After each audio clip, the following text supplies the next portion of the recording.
A way of love. There was once this guy who is very much in love with his girl.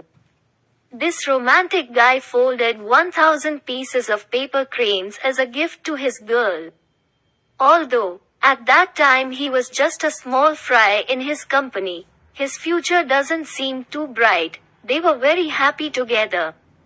Until one day, his girl told him she was going to Paris and will never come back. She also told him that she couldn't visualize any future for the both of them. So let's go their own ways there and then. Heartbroken, the guy agreed. But when he regains his confidence, he worked hard day and night, slogging his body and mind just to make something out of him. Finally, with all these hard work and the help of friends, this guy had set up his own company. You never fail until you stop trying. One rainy day, while this guy was driving, he saw an elderly couple sharing an umbrella, the rain, walking to some destination. Even with the umbrella, they were still drenched. It didn't take him long to realize those were his girl's parents. With a heart in getting back at them, he drove slowly beside the couple, wanting them to spot him in his luxury sedan. He wanted them to know that he wasn't the same anymore. He had his own company, car, comfort, etc. He made it before the guy can realize. The couple was walking towards a cemetery, and he got out of his car and followed. And he saw his girl, a photograph of her smiling sweetly as ever at him from her tombstone. And he saw his paper cranes beside her. Find time to realize that there is one person who means so much to you. For you might wake up one morning losing that person who you thought meant nothing to you. Her parents saw him. He asks them why had this happened. They explained, she did not leave for France at all. She was ill with cancer. She had believed that he will make it someday, but she did not want to be his obstacle. Therefore she had choose to leave him. Just because someone doesn't love you the way you want them to, doesn't mean they don't love you with all they have. She had wanted her parents to put his paper cranes beside her, because if the day comes when fate brings him to her again, he can take some of those back with him. Once you have loved, you will always love. For what's in your mind may escape, but what's in your heart will remain forever. The guy just wept. The worst way to miss someone is to be sitting right beside them knowing you can't have. The passengers on the bus watched sympathetically as the attractive young woman with the white cane made her way carefully up the steps. She paid the driver and, using her hands to feel the location of the seats, walked down the aisle and found the seat he'd told her was empty. The end she settled in, placed her briefcase on her lap and rested her cane against her leg. It had been a year since Susan became blind. Due to a medical misdiagnosis, she had been rendered sightless. And she was suddenly thrown into a world of darkness, anger, frustration and self-pity. How could this have happened to me? She would plead, her heart knotted with anger. But no matter how much she cried or ranted or prayed, she knew the painful truth, her sight was never going to return. A cloud of depression hung over Susan's once optimistic spirit. All she had to cling to was her husband Mark. Mark was an Air Force officer and he loved Susan with all his heart. When she first lost her sight, he watched her sink into despair and was determined to help his wife gain the strength she needed to become independent again. Finally, Susan felt ready to return to her job. But how would she get there?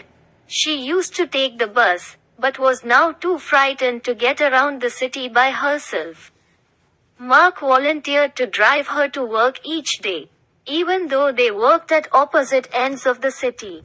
At first, this comforted Susan and fulfilled Mark's need to protect his sightless wife, who was so insecure about performing the slightest task.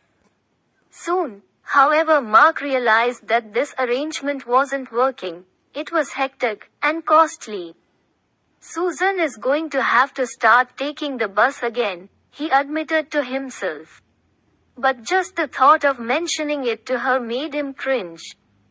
She was still so fragile, so angry. How would she react? Just as Mark predicted, Susan was horrified at the idea of taking the bus again. "I'm blind," she responded bitterly. "How am I supposed to know where I'm going? I feel like you're abandoning me." Mark's heart broke, but he knew what had to be done. He promised Susan that each day he would ride the bus with her until she got the hang of it. And that is exactly what happened. For 2 solid weeks, Mark, military uniform and all, accompanied Susan to and from work each day. He taught her how to rely on her other senses to determine where she was and how to adapt to her new environment. He helped her befriend the bus drivers who could watch out for her and save her a seat. Each morning they made the journey together, and Mark would take a cab back to his office. Although this routine was even more costly and exhausting than the previous one, Mark knew it was only a matter of time before Susan would be able to ride the bus on her own. Finally, Susan decided that she was ready to try the trip on her own. Monday morning arrived, and before she left, she threw her arms around Mark, her temporary bus riding companion, her husband, and her best friend, her eyes filled with tears of gratitude for his loyalty, his patience, his love. She said goodbye, and for the first time, they went their separate ways. Monday, Tuesday, Wednesday, Thursday, each day on her own went perfectly, and Susan had never felt better.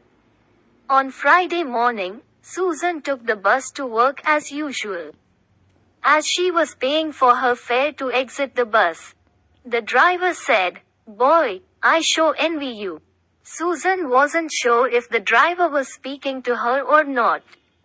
After all, who on earth would ever envy a blind woman who had struggled just to find the courage to live for the past year? "Why do you envy me?" the driver responded. "It must feel so good to be taken care of and protected like you are." Susan had no idea what the driver was talking about. "What do you mean?" The driver said, "You know, every morning for the past week, a fine-looking gentleman in a military uniform has been standing across the corner watching you when you get off the bus. He makes sure you cross the street safely and he watches you until you enter your office building. Then he blows you a kiss, gives you a little salute and walks away. You are one lucky lady." Tears of happiness poured down Susan's cheeks.